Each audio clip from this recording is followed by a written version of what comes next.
maternelle érythrocytaire. Donc, il faut savoir quand est-ce qu'on parle d'allo-immunisation fœto-maternelle, c'est quand on a déjà une incompatibilité dans le couple. C'est-à-dire que le mari est rhésus positif et la femme rhésus négatif.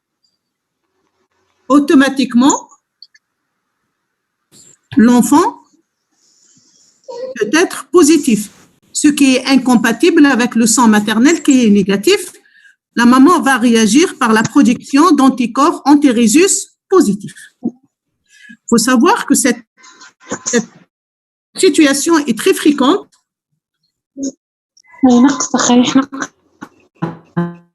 S'il vous plaît. Donc, cette situation est fréquente. Et là, pour détailler ce cours, j'ai fixé les objectifs suivants.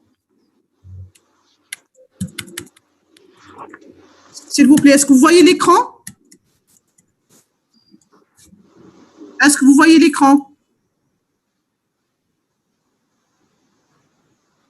Oui.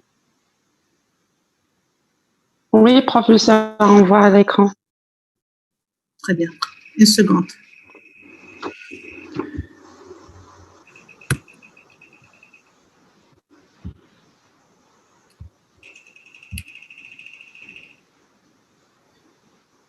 Donc, pour bien comprendre le cours, donc, vous devez atteindre les objectifs suivants. D'abord, vous devez être capable, à la fin de ce cours, d'expliquer le mécanisme et les conséquences des allo-immunisations, de connaître les éléments d'appréciation de gravité, s'il vous plaît.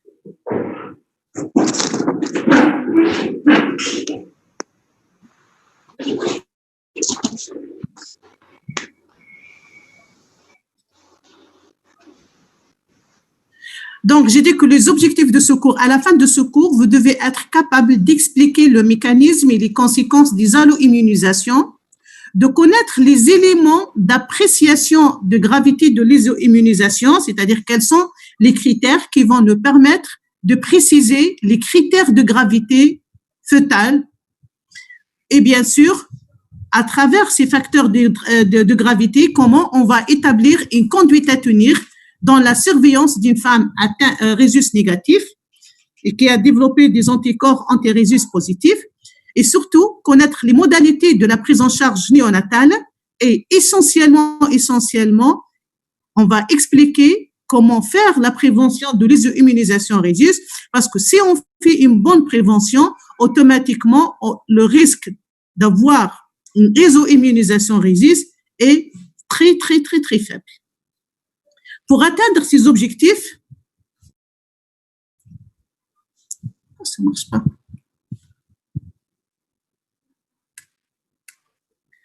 Pour atteindre les objectifs, donc, nous allons aborder cette question selon le plan suivant.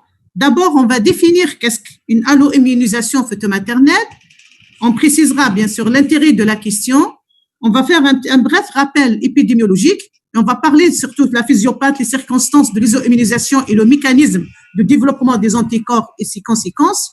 Et après, on va faire une étude clinique qui comporte d'abord le dépistage, parce que l'immunisation, il faut la dépister pour poser le diagnostic. Et après, quelle est la surveillance qu'on va adopter pour suivre cette femme et son enfant, les données de l'examen clinique et paraclinique. Et à la fin, donc, on va établir une conduite à tenir.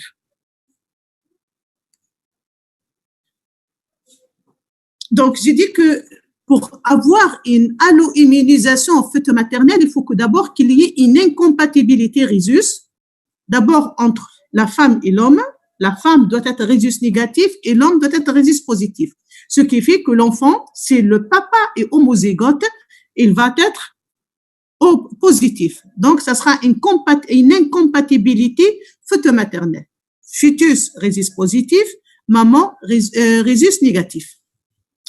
Ainsi, si le sang fœtal passe dans la circulation maternelle, automatiquement, les globules rouges fœtales rhésus positifs vont être reconnus comme un antigène et qui vont susciter une réaction immunitaire. Et la maman va développer des anticorps qui seront dirigés contre ce rhésus positif. Et c'est cette réaction immunitaire qu'on appelle alloimmunisation fœtomaternelle. Donc, l'alloimmunisation fœtomaternelle érythrocytaire, elle se traduit par la synthèse par la mère d'allo-anticorps dirigés contre les éléments sanguins du fœtus transmis in utero. La cible antigénique étant les antigènes du groupe sanguin. Et les complexes humains formés vont être responsables surtout d'une hémolyse érythrocytaire. La maman va développer des anticorps anti-rhésus positifs qui vont traverser la barrière placentaire, ils vont se fixer sur les globules rouges fœtales rhésus positifs, ils vont les détruire. Automatiquement, on va avoir une hémolyse. Et cette hémolyse va avoir comme conséquence surtout l'anémie fœtale et ses conséquences. Bien sûr, cette hémolyse, donc, elle va dépendre du type de l'antigène concerné, de l'importance de l'isoimmunisation rhésus et surtout de l'âge fœtal ou bien l'âge gestationnel. L'intérêt de la question, l'alloimmunisation fœtomaternelle peut être responsable in utero d'une anémie fœtale pouvant entraîner dans sa forme majeure une anasarque fœtoplacentaire, puis une mort fœtale in utero. Donc, vous voyez, ce sont des conséquences graves. Le problème, c'est une immunisation qui va persister et à chaque grossesse, elle peut être réactivée et la femme risque de ne plus avoir d'enfant. Elle peut avoir aussi des conséquences à la naissance si jamais l'enfant échappe aux complications in utero. Et là, à la naissance, les conséquences sont représentées essentiellement par une anémie et une hyperbilirubinémie. L'hyperbilirubinémie, elle est vraiment dangereuse pour le cerveau fœtal parce que la bilirubine va se fixer au niveau au niveau des noyaux greffetaux centraux et vont donner un ictère nucléaire avec toutes ses conséquences, notamment l'encéphalopathie. C'est ça, c'est dans ces deux complications que réside l'intérêt de cette question. Alors, sur le plan épidémiologique, donc, vous savez que l'isoimmunisation rhésus, Dieu merci, elle est beaucoup moins fréquente qu'avant, grâce à la prévention. Et là, on a plusieurs types d'alloimmunisation rhésus. Le premier type et qui est majeur, c'est l'alloimmunisation quand elle concerne le rhésus D ancien ou RH1. C'est la plus fréquente et la plus grave vis-à-vis des conséquences fœtales. On peut avoir aussi l'alloimmunisation dans les sous-groupes rhésus, tels que le système CAL, C et E. Et on peut aussi avoir l'alloimmunisation plaquettaire. Et on peut aussi avoir le dernier groupe, c'est l'alloimmunisation dans le système ABO. Certes, elle est fréquente, mais elle n'a pas des conséquences aussi sévères que celle de l'alloimmunisation dans le rhésus D et le système CAL.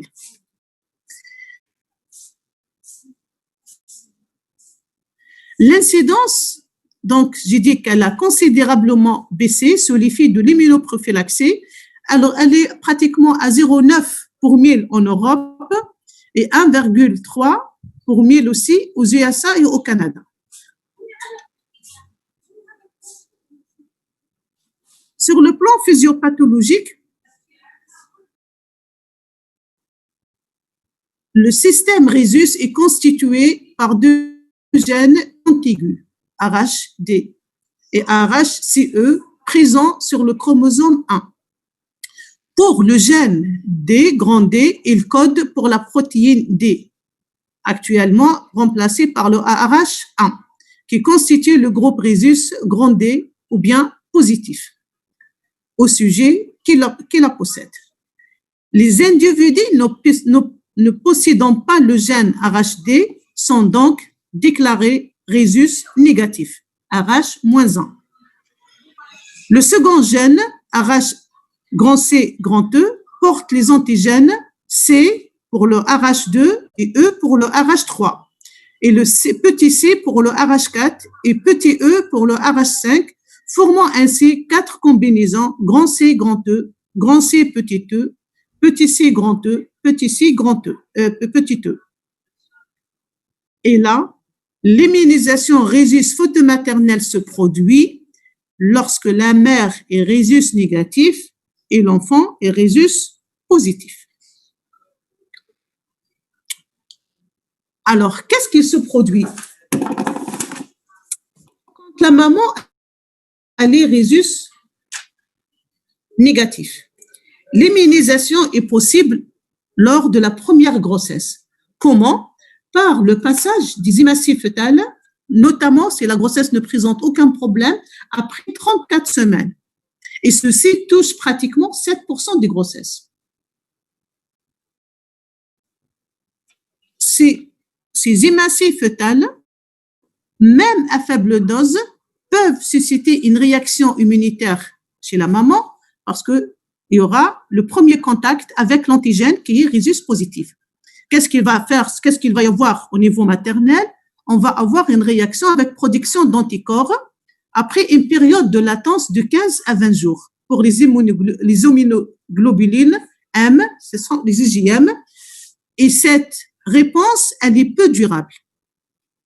À l'issue de cette période de latence de 8 à 9 semaines et quelquefois jusqu'à 6 mois, les immunoglobulines G et les IgG vont apparaître, mais avec un faible taux, mais c'est un taux qui est persistant pendant une longue période.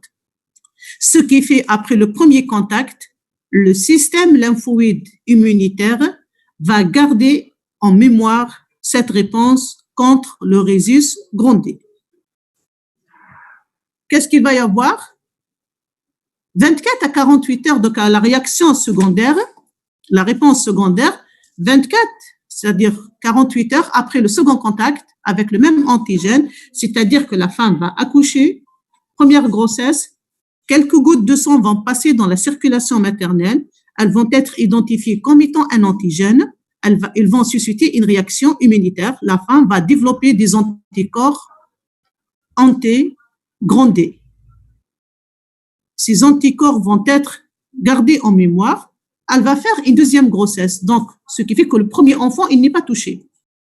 Lors d'une deuxième grossesse, avec un fœtus toujours rhésus positif, dès qu'il y ait au moins passage infime de sang rhésus positif dans la circulation maternelle, donc on va avoir une réactivation de la réponse immunitaire.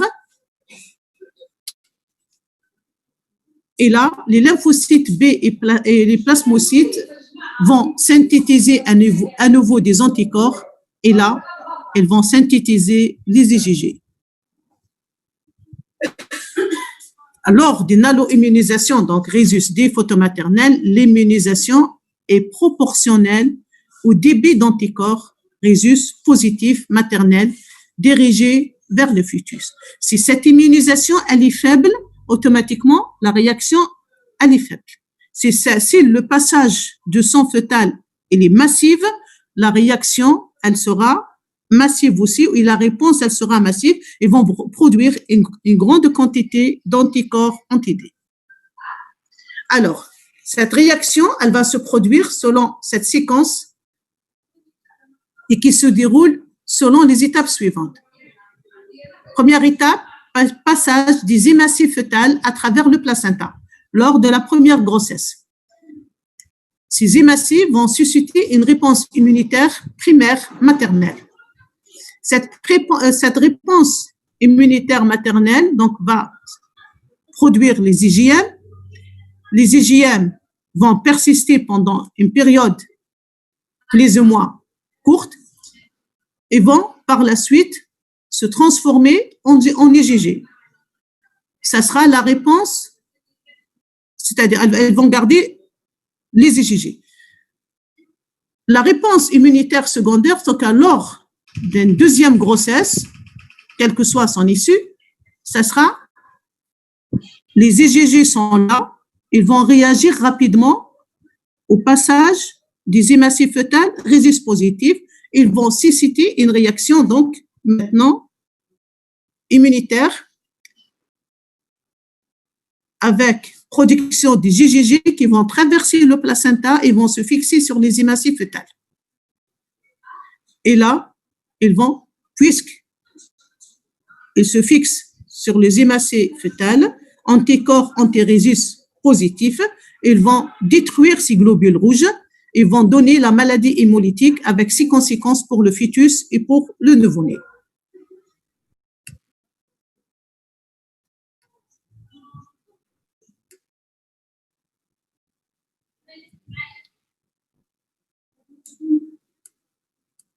Alors, quelles sont donc les circonstances d'immunisation? Il faut savoir que dans les 3/4 des cas des alloimmunisations, elles surviennent lors d'un accouchement, d'un avortement ou bien d'une grossesse extra-utérine. Vous voyez que les circonstances majeures de la survenue d'une iso-immunisation rhésus, ce sont l'état de gravité, quelle que soit l'issue de la grossesse, soit accouchement à terme, avortement ou grossesse extra-utérine. Et là, de nos jours, ce qui favorise l'iso-immunisation, ça serait soit que nous avons oublié de faire la prévention, c'est-à-dire que la femme a fait une grossesse extra-utérine, par exemple, ou bien un avortement, et on n'a pas demandé le groupage de cette femme alors qu'elle est rhésus négatif, et donc on n'a pas donné la séroprophylaxie. Là, ça sera une circonstance que cette femme va développer une iso-immunisation rhésus. Elle va développer les anticorps anti-rhésus positifs. Et lorsqu'elle va faire une autre grossesse, automatiquement, l'enfant sera attaqué par ces anticorps. Il y a une autre circonstance aussi, mais elle est beaucoup plus rare de nos jours. Pratiquement dans 1/4 des cas des alloimmunisations, elle survient sans facteur de risque. Et surtout, ça sera dans le cas où on fait des transfusions sanguines massives avec du sang non phénotypé. Et là, ça sera beaucoup plus une immunisation dans les sous-groupes, surtout N.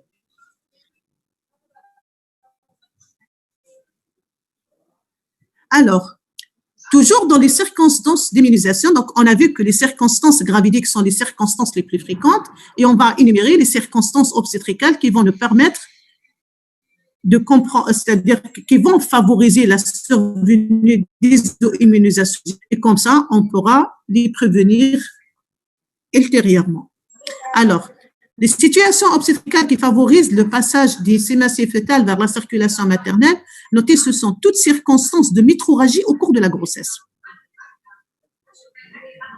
Toute exploration aussi au cours de la grossesse, prélèvement ovulaire, tels que la choriosynthèse, l'amniosynthèse et la cordonosynthèse. La choriosynthèse, c'est quand on prélève une partie du trophoblaste pour des études surtout génétiques. L'amniosynthèse, c'est quand on va prélever des petites quantités de liquide amniotique aussi, notamment pour des analyses et pour des études, soit pour le karyotype, soit pour rechercher des malformations et tout. Et la cordonosynthèse, c'est quand on prélève le sang fœtal du cordon du fœtus. L'autre circonstance aussi, ce sont les pathologies du placenta, telles que le placenta prévient, et vous allez, je pense, vous avez fait le cours, et vous savez très bien que le placenta prévient ou bien le placenta acria sont pourvoyeurs des hémorragies maternelles au cours de la grossesse ou bien l'HRP, l'hématome rétroplacentaire. D'autres circonstances aussi, ce sont les versions par manœuvre externe. Et là, les versions par manœuvre, elles sont de moins en moins pratiquées. Et elles sont indiquées beaucoup plus si quand on a des enfants, en transverse ou bien en podalique et quand on tente de changer leur position de la présentation transversale au podalique vers une présentation du sommet pour réduire les complications et le taux de césarienne maternelle. Il y a aussi la mort fœtale in utero, les fausses couches spontanées, les avortements ou les interruptions volontaires de la grossesse.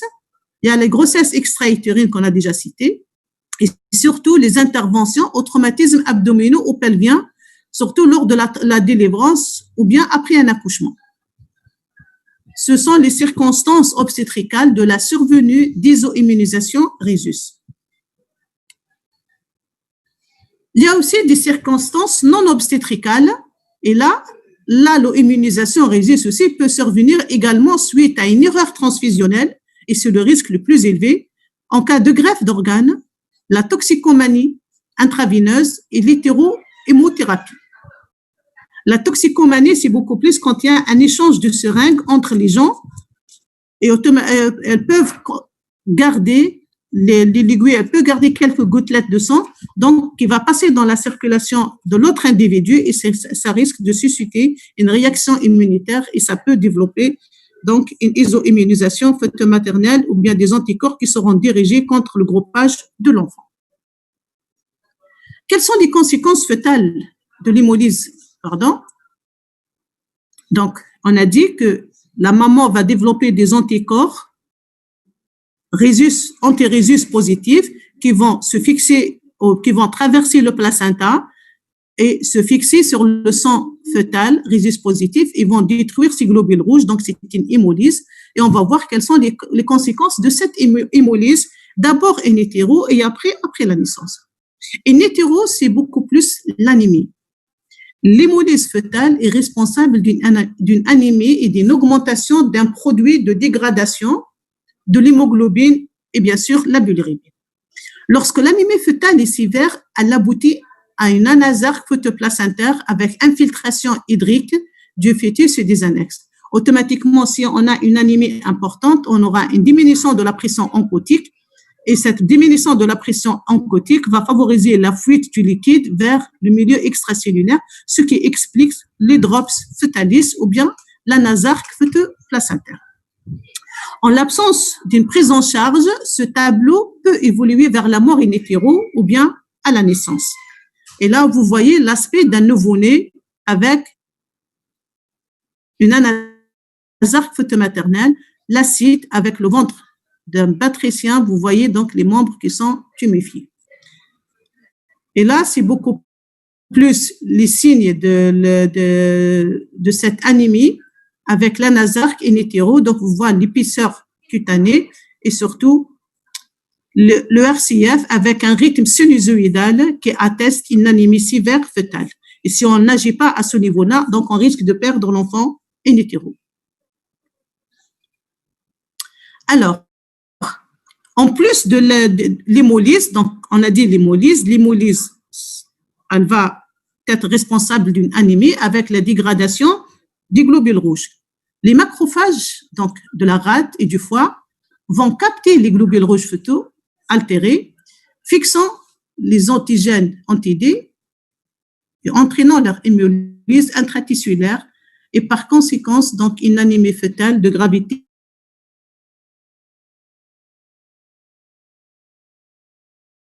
de compensation seront déclenchés pour lutter contre l'anémie fœtale. Comment? En augmentation de l'érythropoïèse, des tissus hématopoïétiques, foie et rate, et vont entraîner un dysfonctionnement hépatique.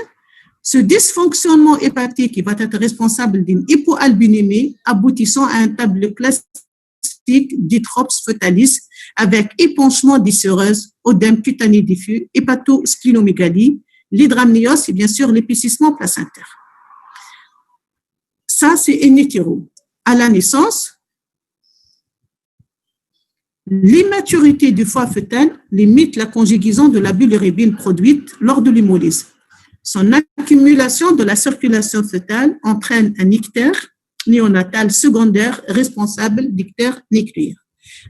C'est-à-dire l'hémolyse, tant que l'enfant est in utero, les conséquences de l'hémolyse, c'est beaucoup plus l'anémie. Les produits de dégradation, qui est la bilirubine, elle est épurée et elle est nettoyée par la circulation maternelle via le placenta. Donc, il n'y a pas de risque d'ictère in utero. Le risque d'ictère, c'est beaucoup plus un risque néonatal parce que là, l'enfant, quand il y a une hémolyse, le produit de dégradation de la bilirubine, il est là, et l'enfant, avec un foie immature, donc il peut pas conjuguer toute cette bilirubine.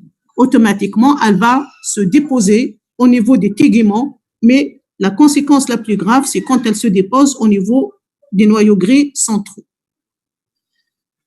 Les conséquences fœtales à la naissance, l'hémolyse, donc, elle va se produire pendant 3 mois, ce qui correspond à la durée de vie des IgG maternelles transmises.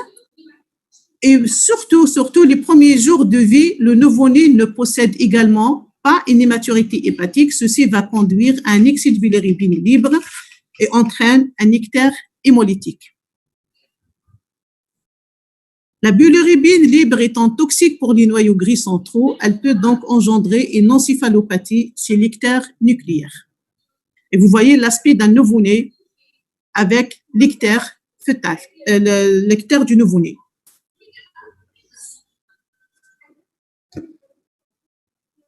Sur le plan clinique, donc, les circonstances quand la femme, elle tombe enceinte, donc tout médecin, que ce soit médecin généraliste, spécialiste, sage-femme, la première des choses, donc, on doit vérifier le groupage et on doit dépister l'iso-immunisation, ou bien on dépiste d'abord l'incompatibilité rhésus. Et là, déjà que l'interrogatoire, l'incompatibilité, elle peut être connue. La femme va vous dire, je suis rhésus négatif, mon mari est rhésus positif et on a déjà des enfants, ou bien j'ai perdu des enfants par un hasard, ou bien par ictère, ou bien mes enfants ont présenté des ictères, mes tests sont positifs. Donc, l'immunisation peut être connue. Accident obstétricaux antérieur ou bien présence d'agglutinine irrégulière, elle vous ramène des analyses avec des rails positifs. Mais le plus souvent, surtout quand c'est la femme qui tombe enceinte pour la première fois, c'est le dépistage qui va permettre de poser le diagnostic. Alors, comment se fait le dépistage? Le dépistage, il est précoce. On va dépister les incompatibilités érythrocytaires pendant la grossesse et c'est pour cette raison qu'il est obligatoire de demander un groupage de la femme dans le premier bilan de la grossesse. Et le fait de ne pas demander un groupage tout à fait au début de grossesse peut être considéré comme faute médicale. Là, on doit déterminer le groupage sanguin ABO ainsi que le phénotype rhésus équel.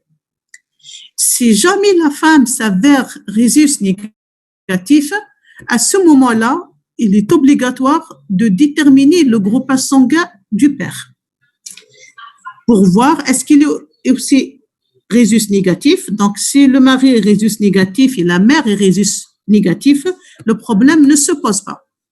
Par contre, si la mère est rhésus négatif et le père est rhésus positif, donc le risque d'iso-immunisation, il existe et il faut faire tout notre possible pour éviter cette iso-immunisation rhésus. Et on va voir comment.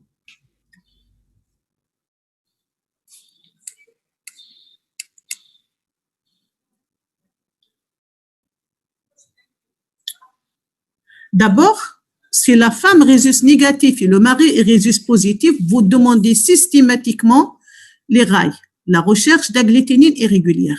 La recherche d'agglutinine irrégulière, donc, elle comporte déjà comme premier test le test de Coombs indirect qui va dépister les anticorps libres pour le rhésus grand D, rhésus positif. Et elles permettent aussi de rechercher s'il y a des hémolyses dans le sous-groupe, notamment le groupe C et E. Donc, si la réaction des rails elle est positive, à ce moment-là, on passe au titrage des rails. Et là, on considère que qu'on a une hémolyse si le titrage est supérieur au 1/16e. Donc, si le titrage est supérieur à 1/16e, donc il y a une hémolyse, il faut passer au dosage pondéral des anticorps. Le dosage pondéral va nous permettre de déterminer la concentration en anticorps. Et là, si le seuil dépasse 1 microgramme par millilitre de sang, ce seuil déjà, il est considéré comme dangereux pour l'enfant. et si vraiment la grossesse elle est proche de terme, de préférence, il faut terminer cette grossesse.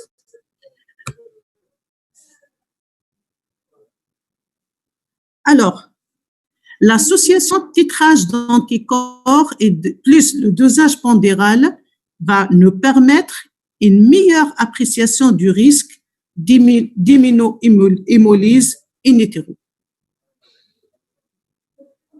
Retenez bien que la présence des agglutinines est régulière au cours de la grossesse fait le diagnostic d'alloimmunisation.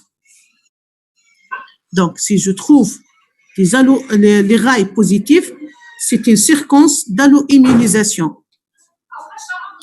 Si l'augmentation des rails, lors du dosage, on a une augmentation régulière, cette augmentation, elle signifie une aggravation de la situation. Et quand on a une aggravation de l'isoimmunisation rhésus, ça se entend, hein? Ça se entend. Si on a une aggravation de l'isoimmunisation, donc ça se entend que le pronostic vital est de plus en plus, le pronostic vital, donc il est de plus en plus grave. Donc, on a dit pour l'étude clinique, la première étape, elle consiste à dépister. Le dépistage, soit c'est une femme qui est déjà connue, et là, elle va vous rapporter à travers l'interrogatoire ses antécédents, ou bien c'est des rails positifs, ou bien carrément, on va demander, c'est-à-dire le groupage qui est obligatoire, et si on dépiste une femme rhésus négatif, à ce moment-là, on va faire la recherche des rails. On a trouvé les rails positifs. Là, on doit instaurer une surveillance. Et la grossesse, elle est considérée comme une grossesse à risque. La surveillance, donc, elle nécessite une prise en charge spécifique qui a pour but d'évaluer le risque d'anémie fœtale et sa sévérité. Elle a un objectif, c'est déterminer, c'est une intervention médicale à reprendre. C'est-à-dire, le but de cette surveillance, c'est de me dire quel est le degré d'atteinte fœtale. Est-ce que c'est un enfant qui souffre beaucoup ou bien c'est une atteinte légère et là, je peux poursuivre la grossesse. Et cette surveillance, bien sûr, elle dépend de l'âge gestationnel aussi. Elle peut me dire, tiens, pour le moment, ces paramètres ne sont pas dangereux, on peut poursuivre la grossesse jusqu'à maturité fœtale. Ou bien, elle peut me dire que l'enfant est dans une situation critique, l'anémie, elle est sévère, il faut agir rapidement pour le sauver. Ou bien, on va instaurer une thérapeutique in utero, ou bien carrément, on peut terminer la grossesse. Alors, la surveillance des grossesses à risque, elle comporte déjà à l'interrogatoire. L'interrogatoire, donc, vous allez préciser les antécédents de la patiente, la GSTT, la parité. Il y a des femmes qui vont vous dire que c'est ma 7e grossesse et j'ai un seul enfant vivant, c'est le premier enfant. Tous les autres enfants, soit c'est des morts in utero, soit c'est des morts néonatales par ictère. Elle peut vous dire, j'ai déjà des rails positifs et là, ça serait intéressant de demander à la femme de ramener les bilans antérieurs. Parce que le bilan antérieur, il va vous renseigner sur le degré d'atteinte et surtout sur les circonstances d'aggravation. Par exemple, elle va vous ramener un taux de rail à 1/16e. Et là, au cours de cette grossesse, vous demandez le rail, vous allez trouver 1/16e. 1/16e au cours des grossesses précédentes, 1/16e au cours de cette grossesse, ça sous-entend que la réaction, elle est stable. Par contre, si elle vous dit que j'avais 1/16e et maintenant vous trouvez un 32e ou bien 1/64, donc c'est une aggravation.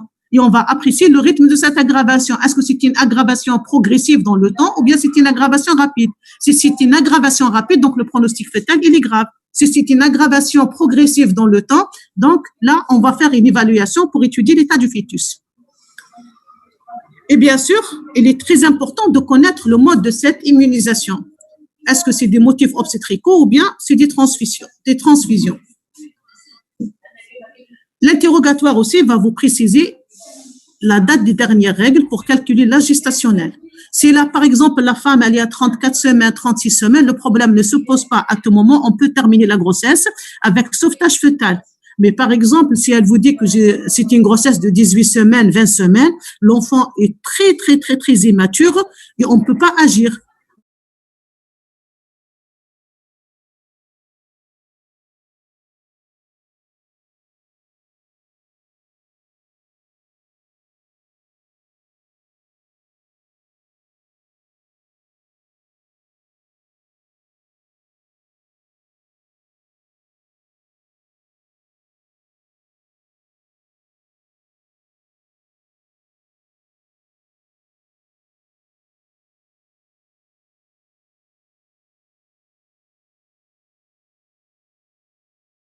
Des dernières règles.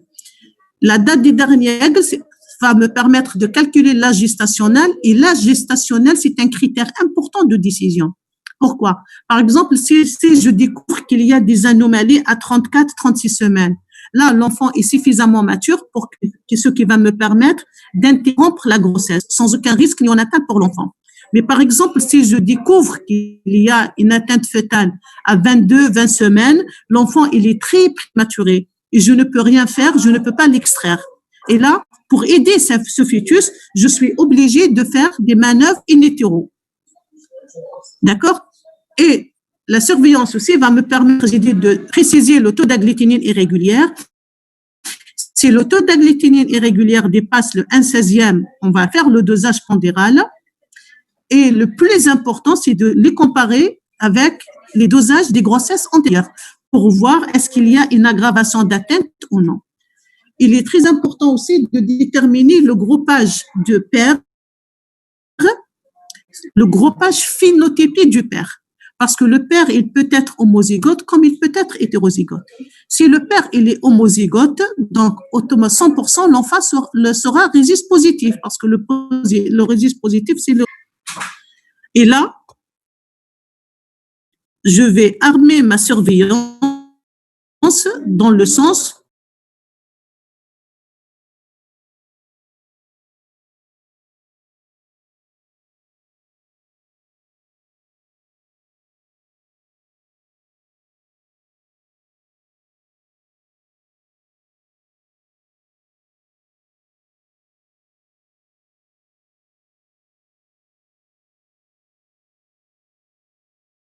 Encore. Préciser, rechercher la date des dernières règles pour préciser l'âge gestationnel. Il faut rechercher les rails et le dosage pondéral si les rails dépassent le 1/16e. Et le troisième élément, c'est déterminer le groupage du papa. Le groupage phénotypique du papa. Parce que le papa, il peut être rhésus positif homozygote et dans ce cas, 100% l'enfant sera positif et ça peut justifier une surveillance armée. Par contre, si le papa est hétérozygote, donc l'enfant, il a 50% de chance d'être rhésus négatif. Et là, il suffit de déterminer le groupage fœtal. Si le fœtus il est rhésus négatif, donc ça ne sert à rien du tout d'instaurer une surveillance lourde pour la maman et pour l'enfant, alors que alors que l'enfant est rhésus négatif. Est-ce que c'est clair? Allô? Oui, c'est clair. S'il vous plaît, docteur, ils ont dit que la science, elle est illimitée, donc vous pouvez prendre... Ah, très bien, ok. Est-ce que c'est clair? Est-ce qu'il y a quelque chose que je dois répéter? Oui, c'est clair, merci. Très bien. Donc, sur le plan obstétrical, on peut retrouver, c'est-à-dire les circonstances et surtout l'absence de prévention ou bien une prévention insuffisante dans des situations à risque d'hémorragie fœto-maternelle. C'est toujours l'interrogatoire. Par exemple, vous allez trouver une isorésus et vous demandez à la femme, madame, est-ce qu'on vous a fait le sérum anti-D? Elle peut vous dire non. Ou bien, elle va vous dire, oui, j'ai reçu. Mais malheureusement, elle a reçu une dose insuffisante. Parce que normalement, quand on fait la prévention, on doit calculer les globules rouges fœtales dans la circulation maternelle et selon une formule, on va déterminer quelle est la dose nécessaire pour neutraliser les globules rouges fœtales circulantes dans la circulation maternelle.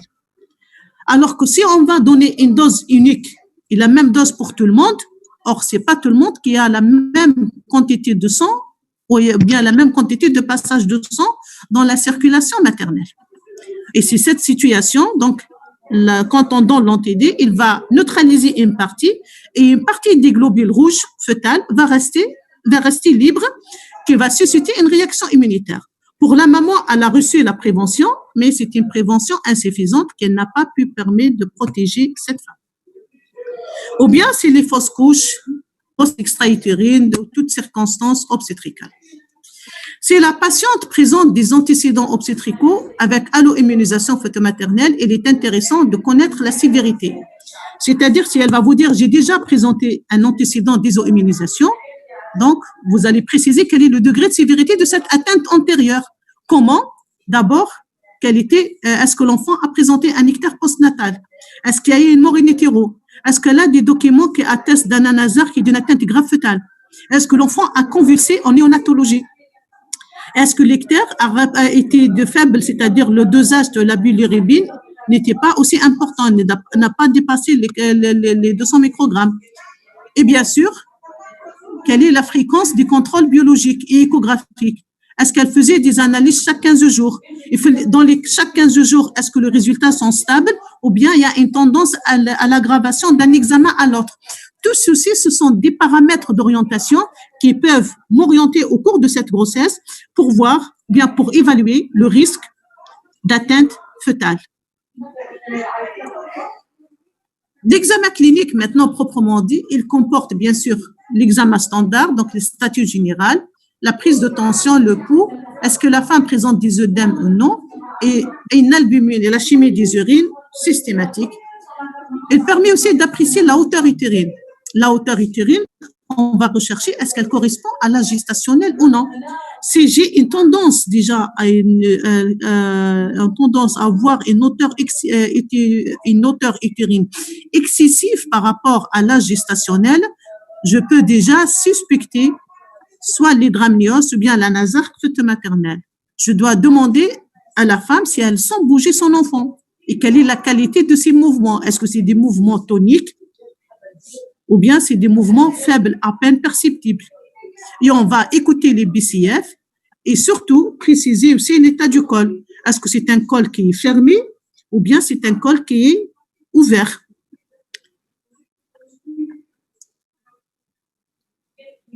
Sur le plan paraclinique, l'échographie est un examen indispensable et il est riche d'informations. Elle permet de préciser le terme de la grossesse et surtout de dépister les signes d'hémolyse et d'anémie fœtale. L'échographie, donc, elle permet, surtout pour l'atteinte fœtale, elle les a classés en 4 stades. On a le stade 0, l'échographie ne révèle aucun signe de décompensation, mais ne permet pas d'exclure une anémie fœtale débutante. Déjà, c'est une échographie rassurante pour le fœtus. Le stade 1 de l'atteinte échographique, c'est le stade d'anasarque débutant. Il correspond généralement à une anasarque fonctionnelle, se manifeste chez le fœtus par déjà un épanchement péricardique, une hépatomégalie, des anses intestinales trop bien vues, une ascite débutante, un œdème cutané et enfin une diminution de la vitalité fœtale, c'est-à-dire une diminution des mouvements actifs fœtaux, voire même parfois une bradycardie. Au niveau des annexes, les annexes c'est surtout le placenta, le cordon et le liquide amniotique, on va avoir un excès de liquide amniotique, donc polyhydramnios, et une augmentation de l'épaisseur du placenta. Pour le stade 2, on a le stade d'anasarque confirmé. Il se manifeste par une aggravation des signes précédemment décrits. Donc, les signes de le stade 1, ils seront encore plus graves que le stade 1. Un autre examen paraclinique, c'est le Doppler, toujours via l'échographie. Et là, le Doppler, c'est-à-dire ce sont des examens d'actualité, ils permettent surtout de renseigner sur l'état de l'anémie fœtale. Comment? C'est par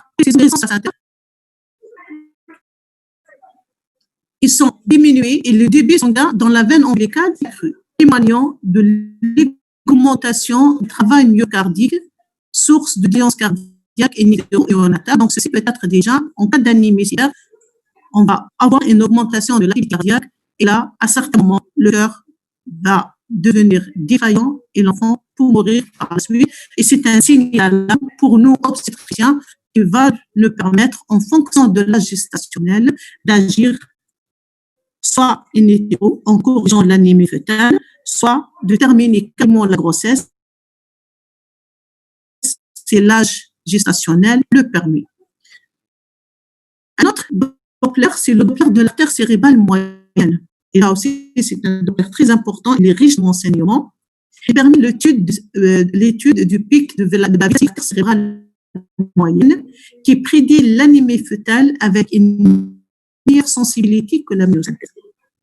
Et là, les mesures situées au-delà de 1,5 hommes témoignent d'une anémie sévère, surtout quand on a un arc fœtal, avant 35 semaines. Là, vous voyez comment, ça c'est pour le Doppler ombilical, là, on fait le Doppler couleur, et on va calculer la pulsatilité et les index qui sont donnés à l'échographie. Et là, vous voyez, c'est l'artère cérébrale, là, c'est la tête du fœtus. C'est l'artère cérébrale veine. Donc, le débit qui va nous orienter sur le degré d'intérêt. Un autre moyen, donc, c'est le RCF. Le RCF aussi, donc, il peut donner des signes indirects d'une anémie fœtale et vient compléter toute la surveillance au cours du troisième trimestre de la grossesse. S'il est normal, il est rassurant. Mais il peut parfois montrer des anomalies témoignant d'une souffrance fœtale, soit un rythme sinusoïdal, comme celui-là. Et là, c'est un rythme prémortem qui signe une anémie sévère. Et si on ne va pas agir, l'enfant risque de mourir dans les jours qui suivent. Ou bien carrément une bradycardie. Et là, une extraction rapide de l'enfant par déclenchement de l'accouchement nécessaire. Docteur, s'il vous plaît. Oui. Le son n'est pas du tout clair, ça se coupe, on n'arrive plus à vous entendre. C'est vraiment des coupures, on n'arrive pas à déceler qu'est-ce que vous êtes en train de dire. Et comme ça? Oui, maintenant c'est parfait, merci. Très bien. Ok, merci. Où est-ce qu'on s'est arrêté? Qu'est-ce que je dois répéter? Enfin, c'est coupé. RCF? Le Doppler ombilical, puis l'étude du rythme cardiaque fœtal. D'accord. J'ai dit qu'on a d'autres moyens qui vont nous permettre de préciser le degré d'atteinte fœtale et nous renseigner sur l'état d'anémie fœtale.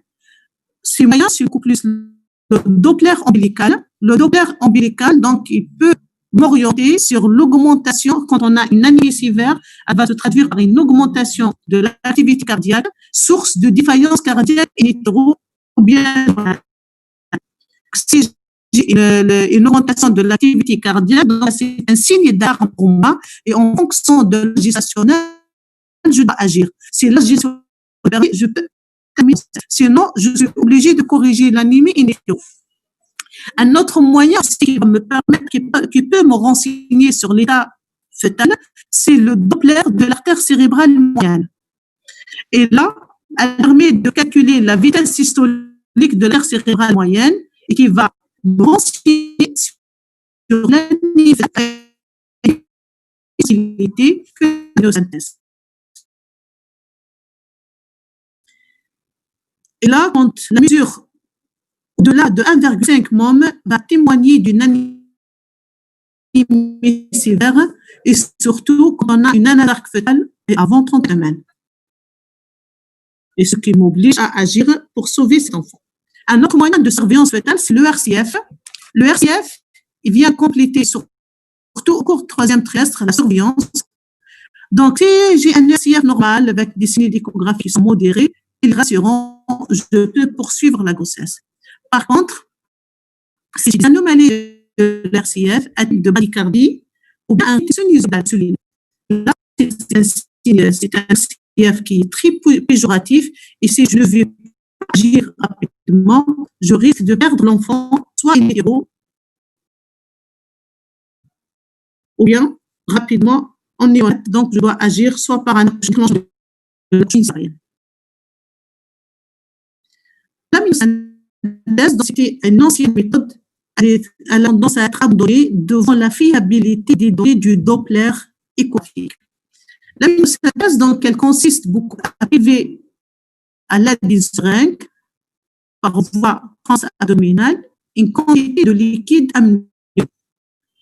Quand on a une hémolyse fétale, donc il y a une hyperbilirubinémie. La hyperbilirubinémie, alors on va se débarrasser de cette hyperbilirubinémie par l'élimination de liquide amniotique et dans la circulation maternelle. Professeur, s'il vous plaît, désolé encore une fois, mais il y a toujours le problème du sang. Excusez-moi un moment, je vais appeler l'ingénieur. Ok, merci.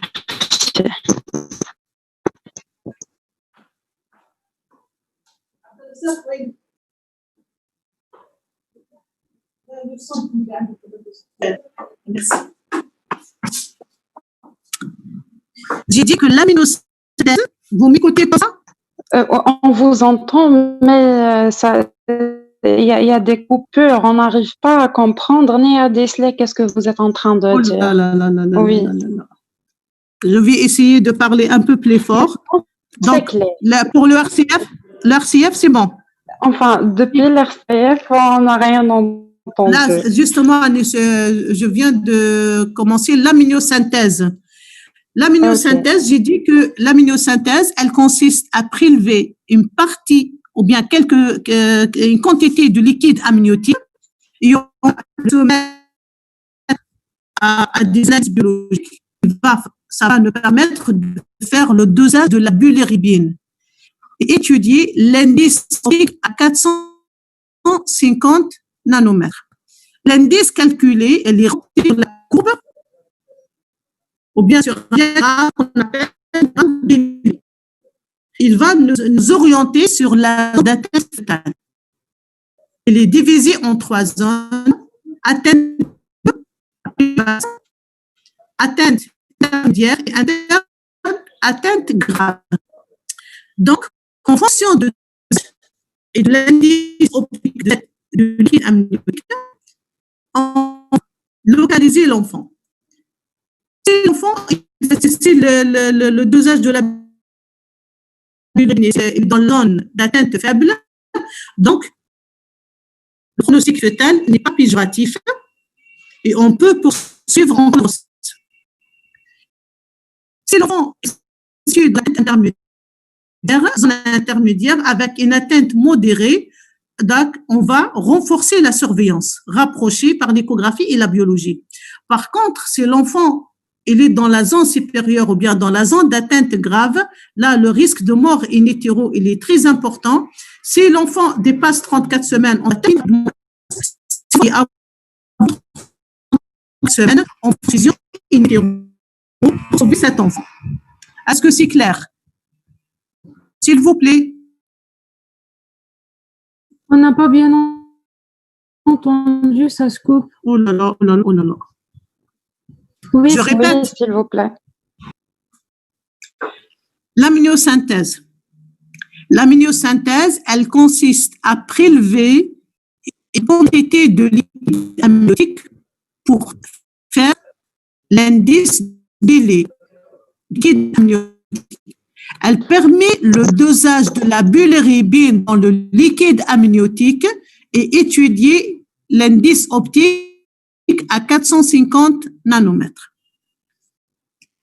Pour trouver l'analyse, on va le reporter sur le diagramme brûlé. Le diagramme, il comporte 3 zones.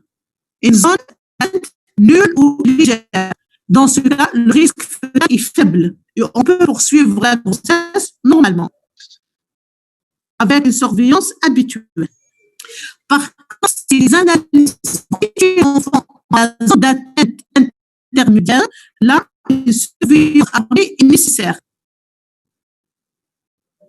La troisième atteinte, c'est la zone d'atteinte grave. Et là, l'atteinte grave, ça sous-entend que le pronostic est en jeu. Et on va, en fonction de l'âge gestationnel, agir. Si l'enfant est prématuré avant 34 semaines, on peut faire transfusion in utero. Si l'enfant a dépassé 34 semaines, là, on peut se permettre de terminer la grossesse, soit par un déclenchement, soit par une césarienne. Est-ce que c'est clair? Professeur, malheureusement, je suis vraiment déçue de dire ça, mais on n'a rien entendu. Il y a un très grand problème de connexion. Là, problème de connexion ou bien de son, ou là, je sais pas. Non. Oui, on reçoit plus rien, plus rien. On voit que la diapo.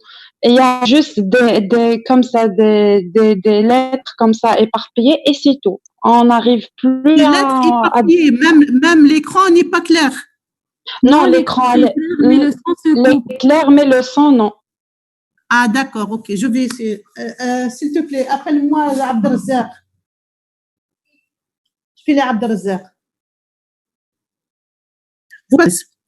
Elle consiste à prélever une quantité de liquide amniotique par voie transabdominale et on se mettre cette quantité de liquide des analyses pour étudier le dosage de la bilirubine et préciser l'indice optique à 450. Et on va avoir le résultat. Après le résultat, on va le reproduire sur une courbe, ce qu'on appelle la courbe, le diagramme de Lillet. Le diagramme de Lillet, il comporte 3 zones d'atteinte. Une zone d'atteinte intermédiaire, une zone d'atteinte grave. Quand le résultat ou bien sera reporté dans c'est le même problème. Abdelrazak. À me permettre le dosage de la bilirubine dans le liquide amniotique avec l'indice optique 450. Le résultat qu'on va obtenir, on va le reporter sur le diagramme de Lillet. Le diagramme de Lillet, il comporte 3 zones. Zone d'atteinte nulle, intermédiaire, grave. Si le fœtus est situé dans la zone d'atteinte nulle ou légère, on dit surveillance habituelle. Si l'atteinte est située dans la zone d'atteinte intermédiaire, donc c'est la surveillance armée renforcée. Par contre, si le fœtus est localisé dans la zone d'atteinte grave, là, on va préciser la gestation. Si la gestationnelle avant 34 semaines, on est obligé de faire des thérapeutiques hétéro. Par contre, si l'âge est supérieur à 34 semaines, on peut interrompre la grossesse, soit par voie basse ou bien voie haute. Est-ce que c'est clair? Est-ce que vous m'avez reçu maintenant? S'il vous plaît. Professeur, c'est le même problème. C'est pas possible. Non, attends, je vais avancer un peu. Vous me dérangez pas, mais c'est la lien de la technologie. Donc, après le poser les questions parce que l'autre moyen, c'est d'appréciation de l'état fœtal, c'est la cordonocynthèse.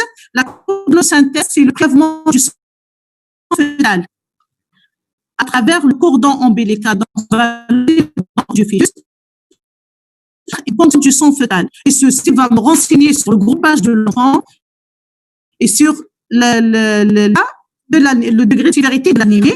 Il peut me permettre de faire une transfusion in utero. Donc, c'est moi que je vais utiliser pour transfuser l'enfant hiver. Est-ce que vous m'avez reçu? Oui, mais avec quelques coupures. Mais les quelques coupures, donc vous pouvez les combler avec le texte et vous pouvez poser les questions par la suite sans aucun problème. Oui, d'accord, merci. D'accord. Donc, c'était le moyen.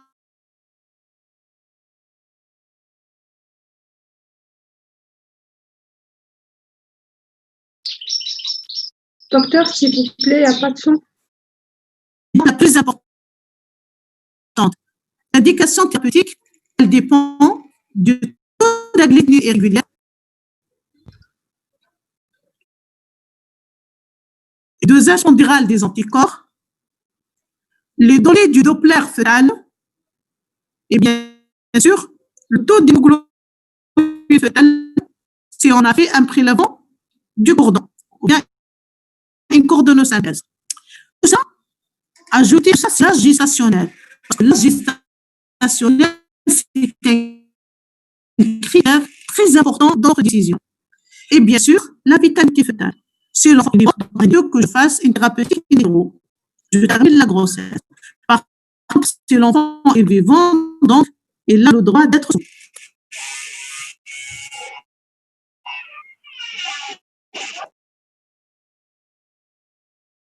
Alors, si on a une atteinte sévère, la vie de l'enfant est en danger, et là, la surveillance vise à éviter deux problèmes.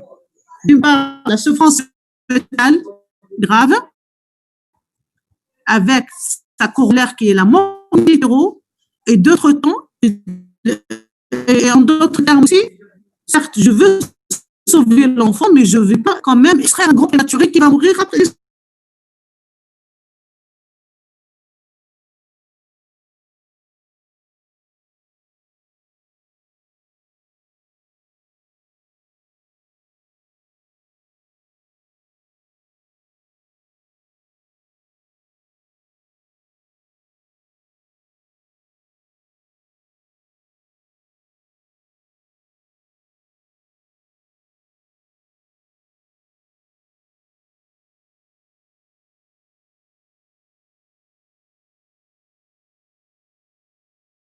Moyens thérapeutiques que je peux me permettre in utero, on a premièrement la transfusion. La transfusion, elle consiste donc à repérer le cordon et à faire une transfusion in utero via le cordon fœtal. Là, elle obéit à des règles. D'abord, je dois faire une transfusion avec du sang rhésus négatif, phéno-identique à la mère, pour éviter toute réactivation de l'iso-immunisation rhésus. Le sang doit être frais, inférieur à 7 jours, et bien sûr, comme toute transfusion, il doit être testé pour les virus. La terminaison de la grossesse. Quand est-ce que je peux me permettre de terminer la grossesse? Avant 34 semaines. L'accouchement prématuré peut être réalisé à 34 semaines. Mais quand? C'est quand il y a une souffrance fœtale. Je sais que si je laisse l'enfant, il va mourir. Donc, malgré qu'il ait un grand prématuré, je suis obligée de terminer la grossesse. Ou bien, quand on a un retentissement fœtal important avec échec à la transfusion, c'est-à-dire les moyens que j'ai pu faire pour sauver cet enfant ou bien pour corriger l'anémie, j'ai pas pu améliorer cette anémie. Et là, ça ne sert à rien du tout de le laisser, donc il va mourir in utero. Là, je suis obligée aussi d'extraire l'enfant. Et là, on va l'extraire, comme il s'agit d'un grand prématuré, et faire 28 heures avant la décision de la terminaison de la grossesse. Après 34 semaines, donc le risque de prématurité il est moindre. Et là, une naissance est facilement envisagée si le risque fœtal est élevé. Donc, si j'ai des signes de souffrance fœtale ou bien d'une anémie, ou bien une anasie pour cet enfant.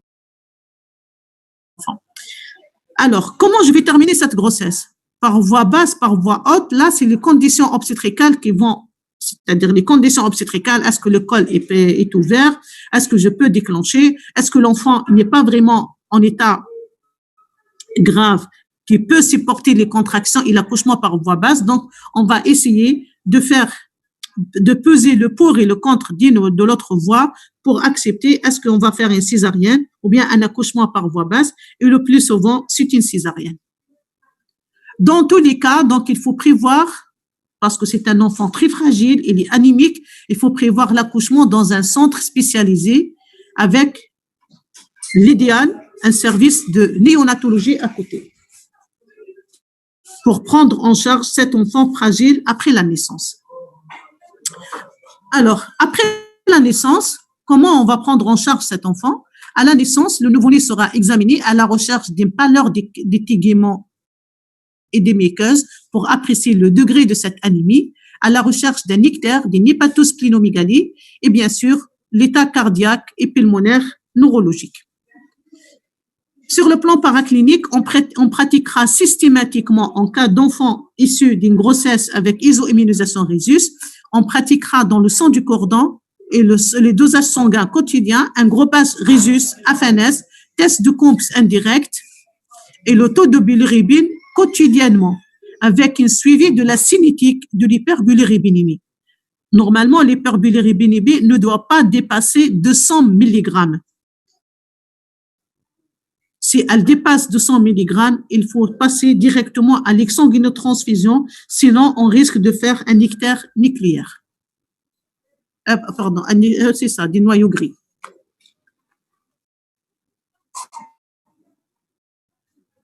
La prévention de l'ictère nucléaire est l'objectif principal des 5 premiers jours. Elle est basée sur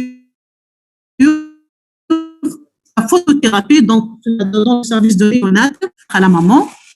Et là, on va commencer par la photothérapie de première intention qui consiste à soumettre le nouveau-né ictérique à l'action de rayonnement ultraviolet oxydant la bilirubine libre en produit atoxique. Sinon, c'est malgré ça, cette première mesure, elle ne permet pas de régler la bilirubine, et donc la bilirubine, les dosages quotidiens, elles persistent, elles continuent à augmenter. Là, on va passer directement à l'exsanguinotransfusion. Elle doit être faite avec du sang total. L'indication principale, c'est une hyperbilirubinémie massive, dépassant les 200 mg. Bien sûr, elle nécessite une unité de néonates avec présence des pédiatres et des réanimateurs.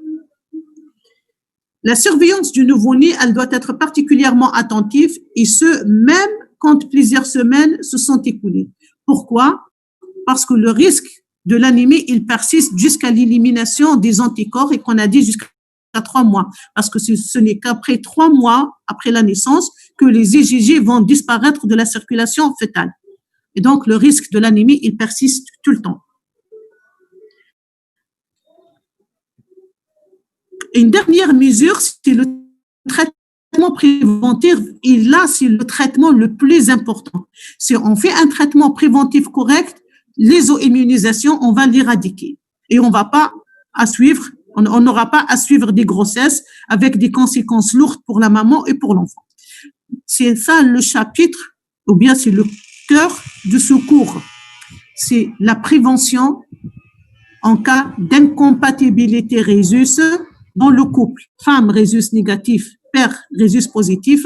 Donc, toujours préciser le groupage de la femme et le groupage du couple.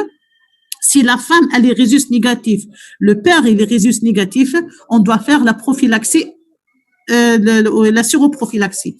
Même la séroprophylaxie, donc, elle obéit à des règles. Elle n'est possible que pour la seule allo-immunisation anti-D. C'est-à-dire pour les groupes KEL et tout, on n'a pas encore de prévention. On a la prévention qui existe, c'est seulement pour le rhésus par voie intravéneuse ou intramusculaire, une dose de gamma-globuline anti-D dans les 62 heures suivant l'accouchement. Donc, il faut toujours veiller à respecter ce délai.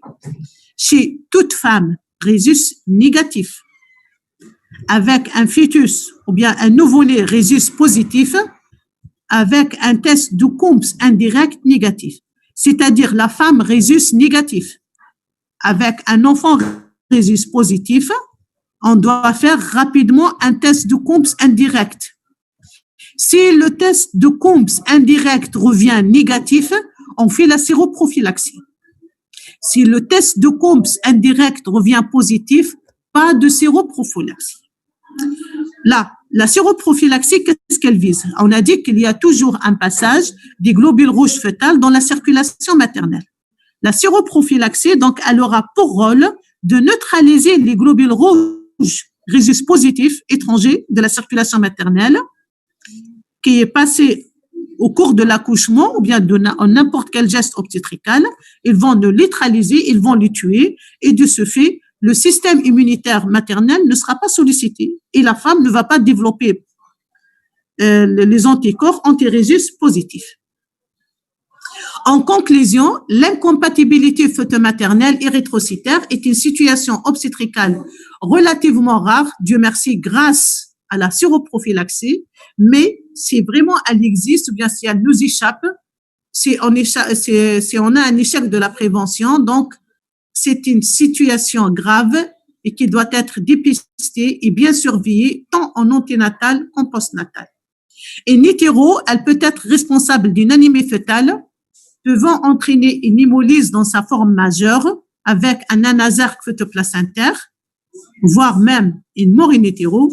Et à la naissance, le nouveau-né il est exposé à une anémie avec une hyperbilirubinémie.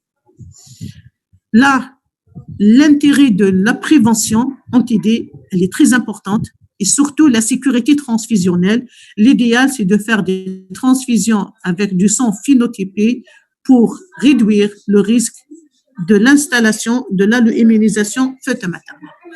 Je vous remercie pour votre attention et je suis